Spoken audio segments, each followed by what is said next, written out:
আসসালামু আলাইকুম বন্ধুরা, আপনারা সবাই কেমন আছেন? আশা করি অনেক ভালো আছেন। আল্লাহর রহমতে আপনাদের দোয়ায় আলহামদুলিল্লাহ আমিও আমার পরিবার নিয়ে অনেক ভালো আছি। নতুন দিনে নতুন আরও একটা ব্লগ ভিডিও নিয়ে আপনাদের সামনে আসলাম। আপনারা ভিডিওটা দেখতে থাকেন। ভিডিওটার যদি কোনো অংশ ভালো লাগে লাইক কমেন্ট শেয়ার করেন, সাবস্ক্রাইব করে দিয়েন, নতুন বন্ধু হয়ে সাথেই থাকেন। সকালে উঠে আমি ঘর বাড়ি সব সাফা করে নিয়ে ঘর সব মুছে নিচ্ছি, কাপড়ও ধুয়ে দিছি, বিছনার চাদর আজকে পাল্টিয়ে নিছি, সেগুলোও ধুয়ে শুকাতে দিছি।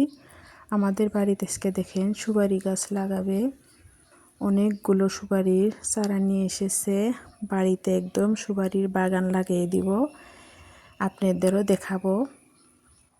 এই ভিডিওতে দেখাবো না, অন্য একটা ভিডিওতে দেখাবো। দেখেন মাছ নিয়ে এসেছে, ছোট মাছ, ব্রয়লারের মুরগি, এগুলো আজকে দুপুরে রান্না বাড়া করব।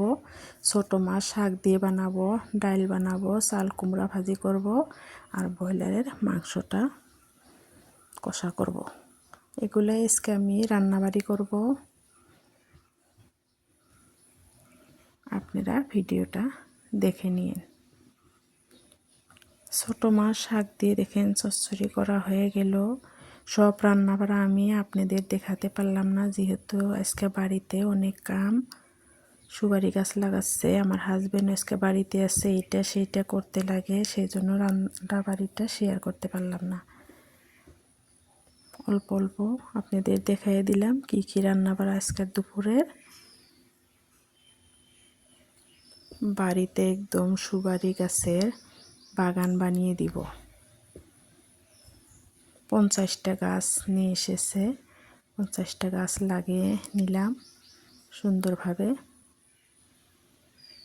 দেখেন আমার মাংসটাও হয়ে গেল, লাল লাল ঝোল করছি, চিকেন কষা, এগুলাই দেখেন আমার রান্না বাড়া।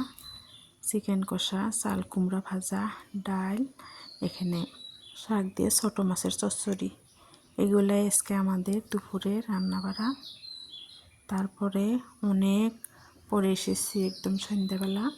দেখেন আজকে সন্ধ্যাবেলা আমরা বড়া, বুট, মুড়ি এগুলা দিয়েই লাল চা খাবো, আদা দিয়ে লাল চা বানিয়ে খাবো।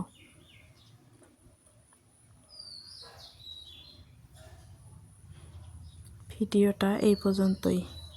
আপনারা ভালো থাকবেন, সুস্থ থাকবেন। পরবর্তী ভিডিওতে দেখা হবে। আল্লাহ হাফেজ।